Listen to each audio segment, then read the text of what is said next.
Досега в Междузвездна любов видяхте: Вселената е в опасност.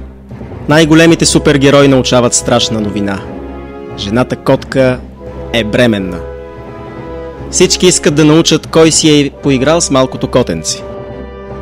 Започват титанични галактически битки между Супермен, Батман, Спайдермен, Хиксмен, Блекмен и всички знайни и незнайни герои, чието имена завършват на мен.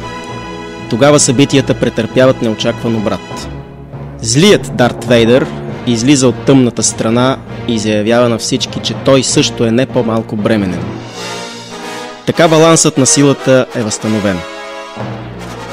В следващият сезон великият детектив Шерлок Холмс и малкият магьосник Хари Потър се впускат в едно дълго и изпълнено с перипетии търсене. Те издирват маската на Дарт Вейдър, която неясно как се е отделила от главата му. Без нея той е много уязвим и при срещата с детектива димът от лулата му се оказва фатален. В предсмъртна агония черният лорд разкрива още една дълго пазена тайна. Той е чичо на Шерлок и дядо на Хари. Двамата се заклеват да намерят маската на своя роднина.